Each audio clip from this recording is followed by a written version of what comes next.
Hi, this is Ravi. In this video lecture, I am going to presenting about architecture of 8086 microprocessor. So the contents follows introduction to 8086 microprocessor. I will be having a brief introduction about what is 8086 microprocessor and what are the features that are available with is 8086 microprocessor. And the next followed by architecture of 8086 microprocessor. That is the main agenda of the video session is nothing but we need to discuss about the architecture, what are the functional blocks available, how architecture works, how it is going to be execute the instruction. That is what we discuss in the architecture of 8086 microprocessor. The next one is BIU and AU. As I said previously, the major blocks of architecture are something. Those something are nothing but bus interface unit and UU. That means architecture is divided into two parts. That is, one is called bus interfacing unit while the second one is called execution unit.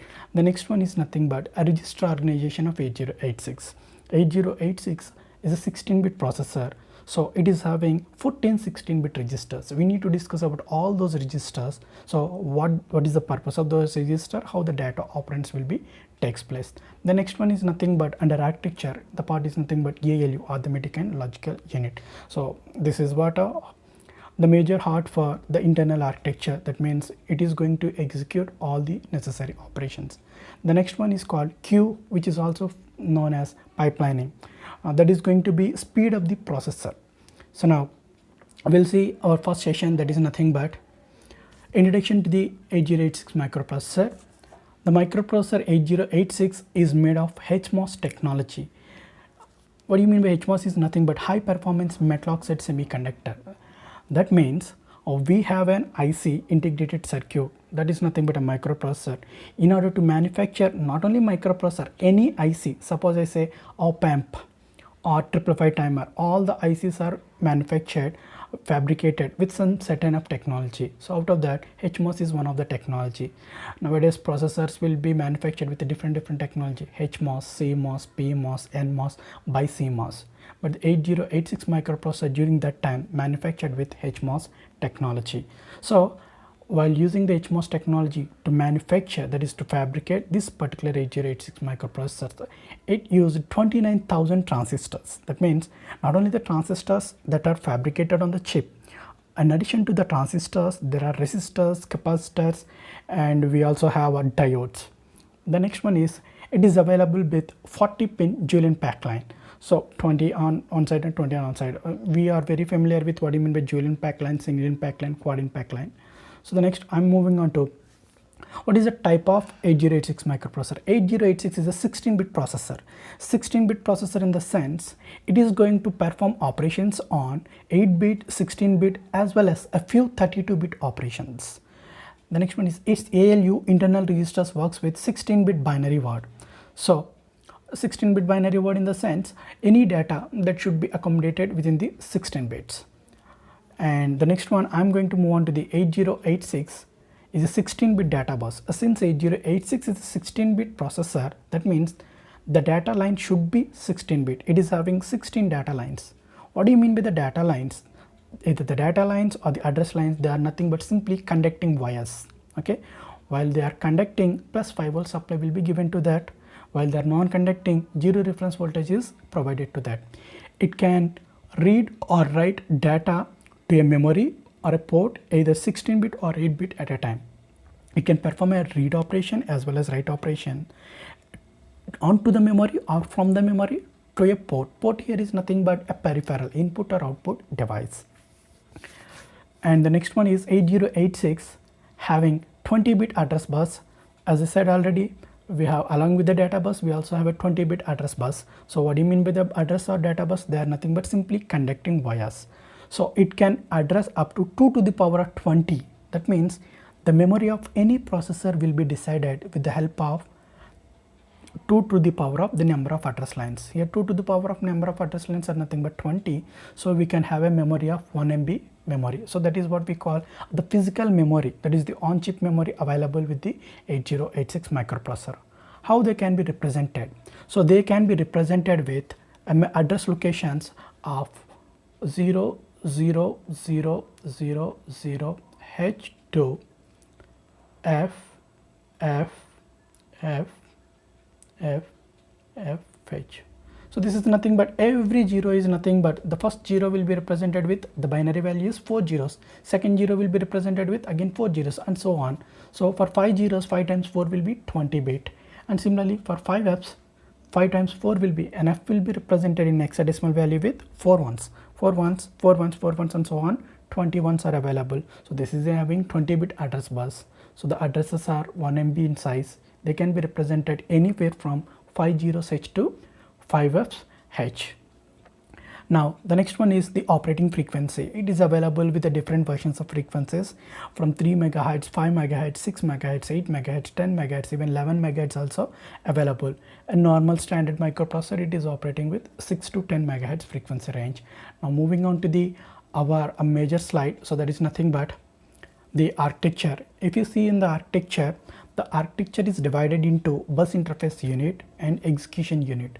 So what can you find in the bus interface unit is nothing but there is something called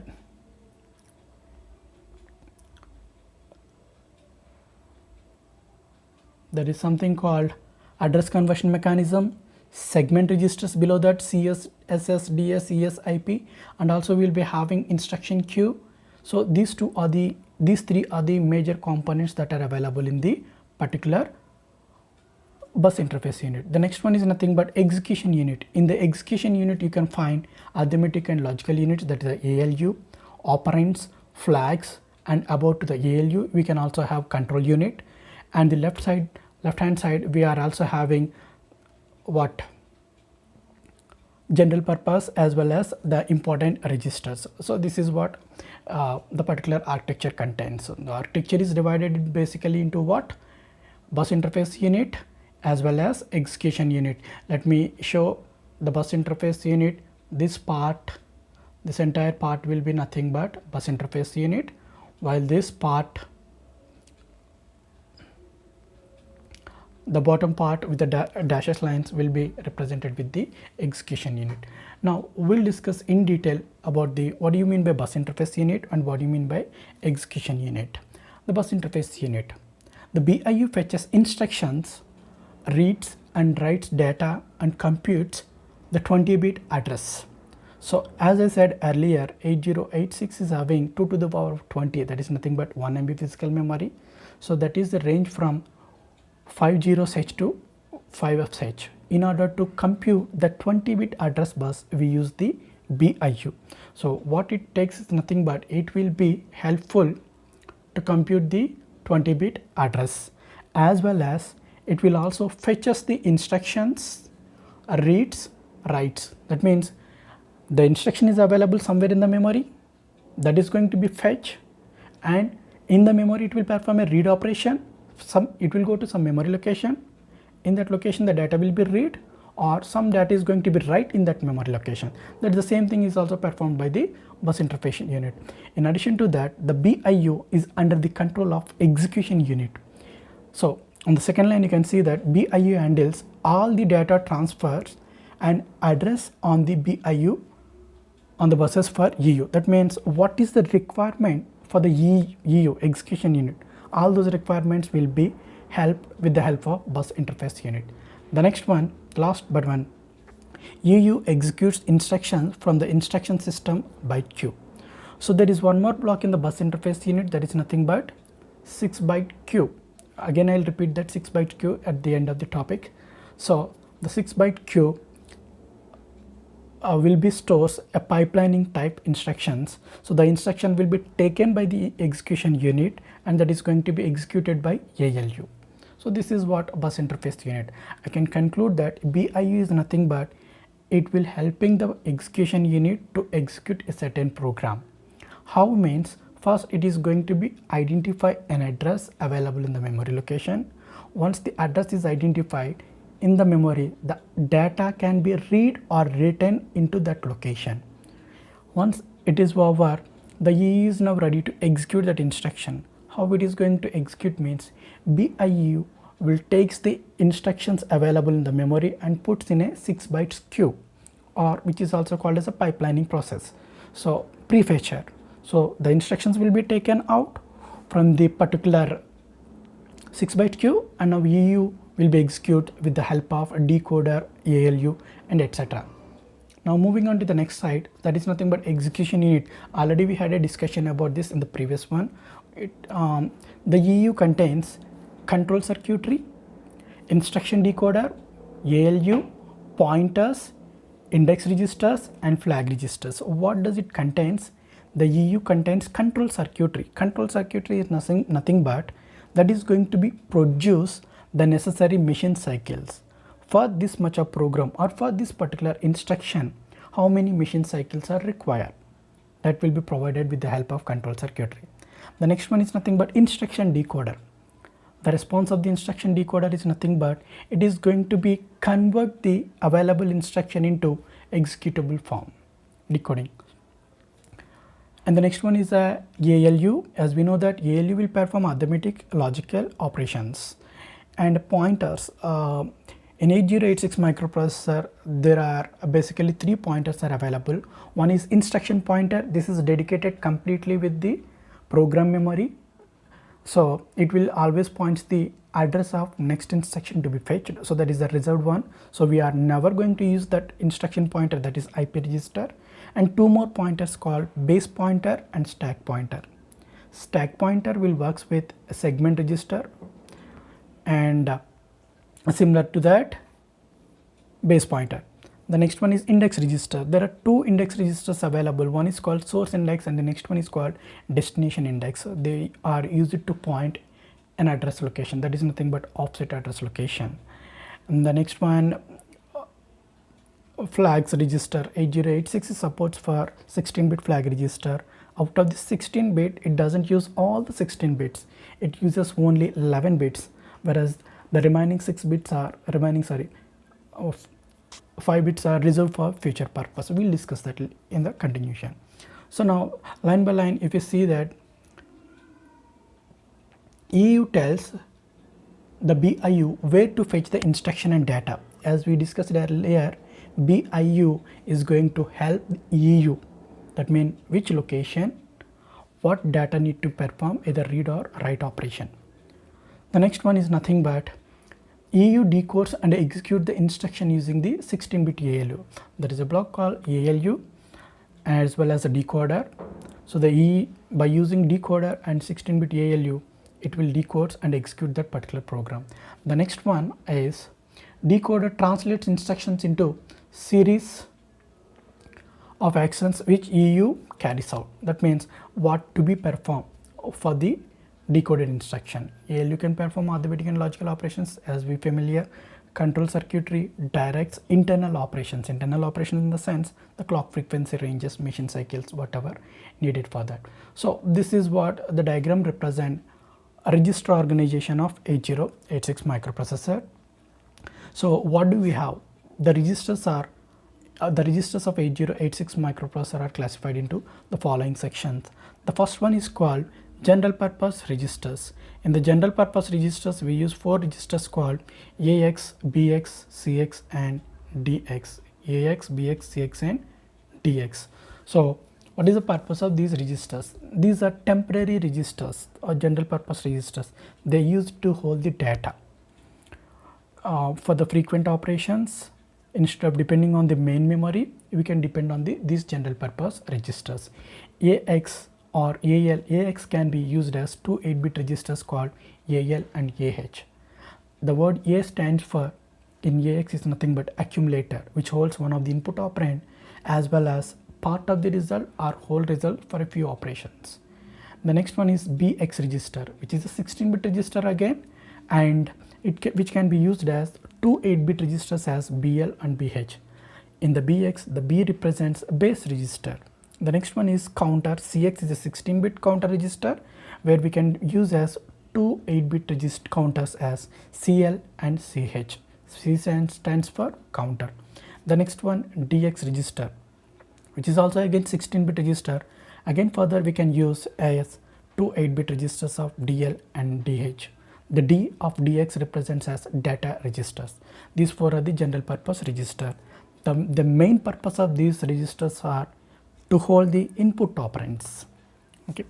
The next one, we are moving on to pointers. Here we are going to discuss about two pointers called stack pointer, base pointer just below the general purpose registers, and stack pointer, base pointer. What do you mean by stack pointer? So we have a stack memory. In the stack memory we'll store the ISR addresses, interrupt subroutine addresses, which is nothing but, suppose if I'm performing a program, so I want to stop my program and serve some other program. After serving that program, again I need to return and continue my main program. So during that time, where should I stop previously? I need to come there, I need to continue that, so that the address of where I stopped has to be pushed on the stack memory. So here we use stack pointer to point top of the stack. On the top of the stack, what do we have is nothing but previously pushed data.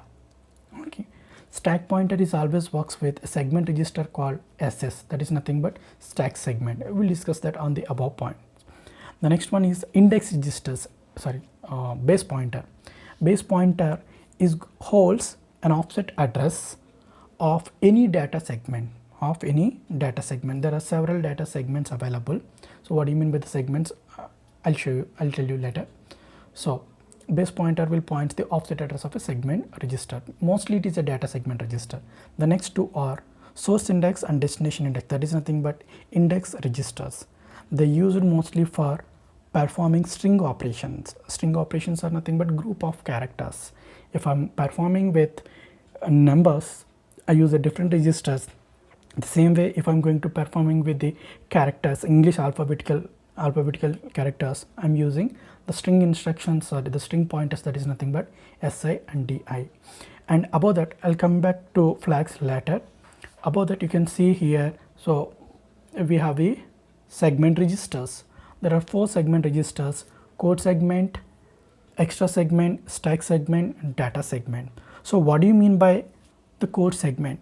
Code segment is a segment memory where we can put all our programs.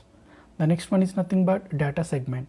Data segment, again a data segment memory where we can put all our data operands. Extra segment is an additional segment where string characters can be placed.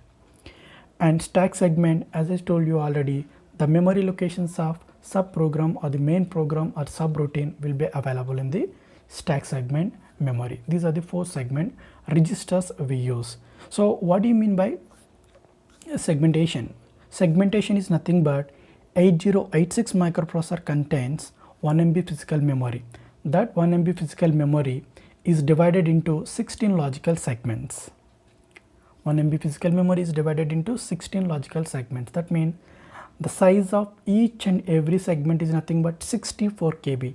64 KB times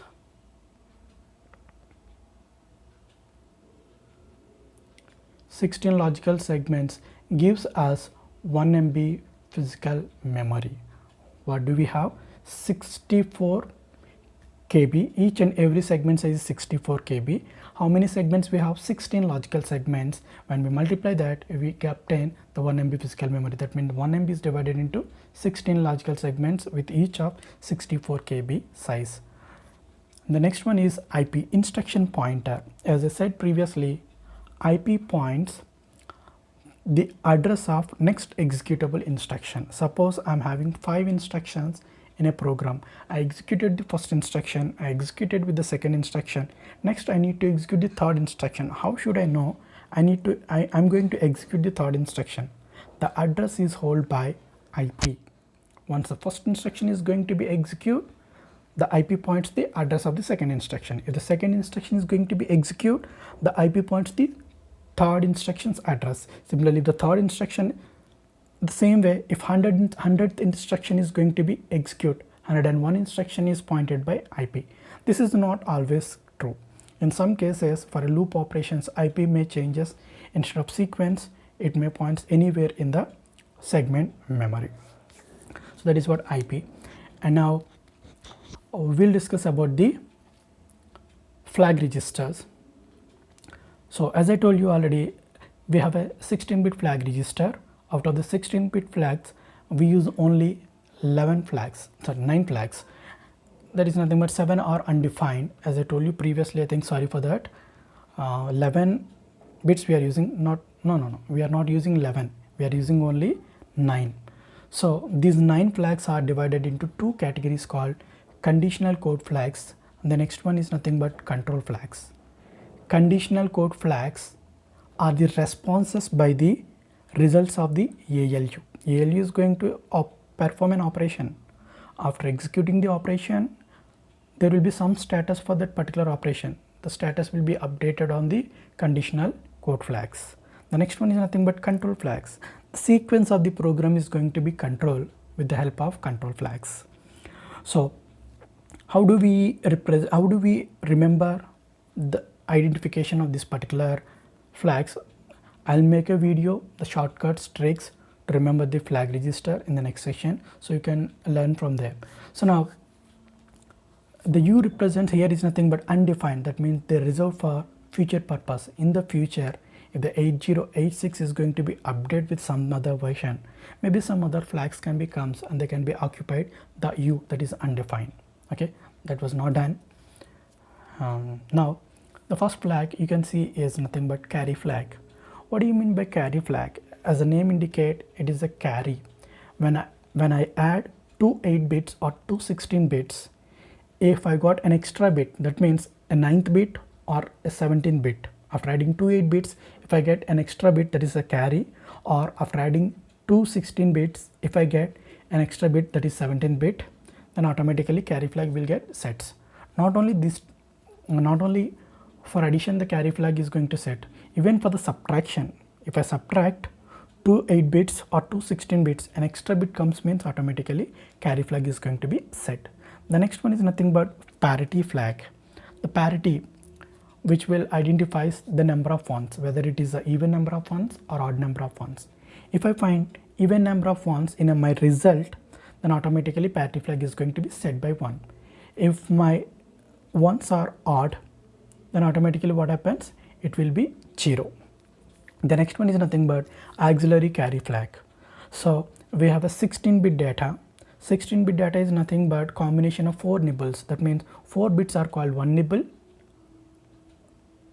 Similarly, 8 bits are called 2 nibbles and 4 nibbles are called 16-bit. So what happens here is nothing but if there is a carry out of the lower nibble, then this auxiliary carry flag will get sets. While adding or subtracting, when there is an extra bit comes out from the lower nibble, then automatically AF is going to set. The next one is 0 flag. For any arithmetic or logical operations, if the result is 0, automatically 0 flag is going to be set. If the result is not 0, then it is cleared. Sign flag. So the sign flag is nothing but in order to identify what is the status of the MSB bit, whether it is a 1 or 0. That means the range will be decided. Negative number am I taking or positive numbers I'm taking. So that will be decided with the sign flag. The next one is overflow flag.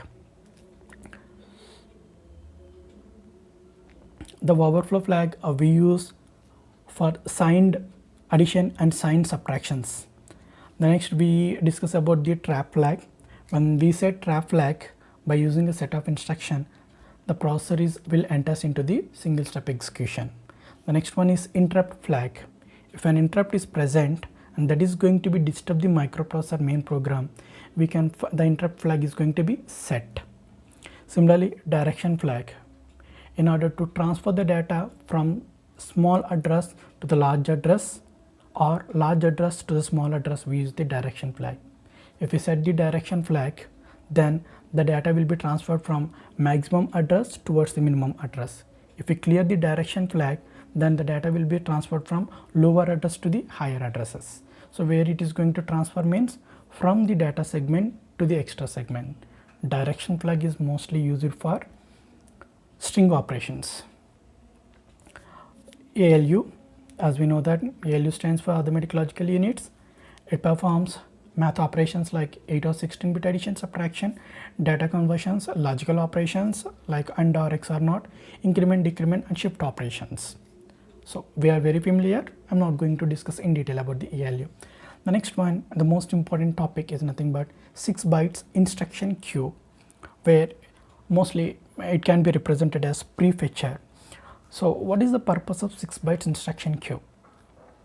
Suppose if I'm executing my first instruction, let us consider that there is no 6 byte instruction queue present. There is no 6 bytes instruction queue present in an 8086 microprocessor. What happens in a such case? So there is something called execution cycle. So in an execution cycle, we'll be having 3 steps. There will be more than 3 steps. We can also have 5 steps. The major, most important steps are nothing but fetching of an instruction from the memory, decoding the instruction, and executing that instruction. So all these 3 steps can be performed in a different machine cycles. For example, in first machine cycle, if I'm going to fetch my first instruction, in the second machine cycle I'm going to decode the same first instruction. The third machine cycle I'm going to execute the same instruction. So what happens after executing the first instruction, again I need to go to the memory, and in the next instruction, that is in the next machine cycle, that is in the fourth machine cycle, I need to fetch the second instruction. In the fifth machine cycle, I need to decode the second instruction. In the sixth machine cycle, I need to execute the second instruction. This is what slower process. In order to speed up, in order to parallelize the operation, that is what we call pipelining, we use 6 byte instruction queue. What it will do, as we know that 8086 provide queuing facility where BIU fetches the instruction byte from memory. As you can see here in the PPT, the first line, 8086 provide queuing facility. Queue is nothing but putting in order. Queue. Normally, if this is the corona time, we are maintaining 1 meter distance, right? So that is what a queue. Everyone. In the previous days, while going to the vegetable market, what we are going to do? We fell on other persons. So that is what clumsy. Now what we are going to do? We are maintaining a distance 1 meter, 1 meter, 1 meter. If I'm not daring to fall on some other person, similarly I'm not allowing to fall some person on me. So that is what we are following a queue. So where BIU fetches the instruction byte from memory, instruction byte is available where? Instruction is nothing but program. Program is available only in the memory, while current instruction is being executed. From that queue only the current instruction can be taken and executed. It speeds up the program execution. It works on the first in first out fashion. So what do you mean by first in first out fashion? Let us get back to the previous slides. The architecture. What can you see here? And this a particular 6 bytes queue, 6, 5, 4, 3, 2, 1. The first instruction is available where? It is connected directly to the memory. The first instruction will come and available in number 1. Second instruction will come at number 2, 3, 4, 5, 6 and so on, all the 6. So which instruction will comes out in the control unit is nothing but into the control unit only the first instruction. First in will be first out. At the top always we have previously taken byte of instruction. Here instruction in the sense we don't get complete instruction. The instruction of the length of the every instruction varies depending upon its mnemonics, opcodes and operands. Okay, one instruction may be having a 1 byte, maybe 2 bytes, 3 bytes, 4 bytes. That is we are not sure. If there is a 3 byte instruction, so on the level 1 will be have a part of that instruction, level 2 we have the part of that instruction, remaining part is available in the level 3. So this follows first in and a first out. The size of the queue for 8086 is 6 bytes as it's shown in the diagram. BIU fetches the instruction code from memory and stores in the queue. EU fetches the instruction from queue for execution. So what is the response? Which one is the responsibility? EU is the only responsible block to execute. BIU helps to the EU to put the instruction in the queue. Once BIU places the instruction in the queue, automatically BIU will takes that with the help of decoder and ALU, it is going to execute the result. So how it will happen? So let's have a deep discussion. Suppose if in a first machine cycle, I'm fetching my instruction number 1, I'm going to fetch that. In the second machine cycle, I'm going to decode my instruction 1, right? The same second machine cycle, I'm going to fetch the second instruction. What happens here? The first machine cycle, I will fetch my first instruction. In the second machine cycle, I'm going to decode my first instruction while I'm going to fetch my second instruction. In the third machine cycle, I'm going to execute my first instruction while I'm going to decode my second instruction while I'm going to fetch my third instruction. So automatically in a one machine cycle, fetching, decoding and execution is going on. So that is what we call parallel or pipelining, which is going to speed up the processor. This is about the 6-byte instruction queue. So friends, this is about the 8086 architecture. In one session, I'll prepare how to memorize the architecture easily. We'll be having a separate discussion. If you have any queries, please post on the comment box. Thank you very much. Have a nice day.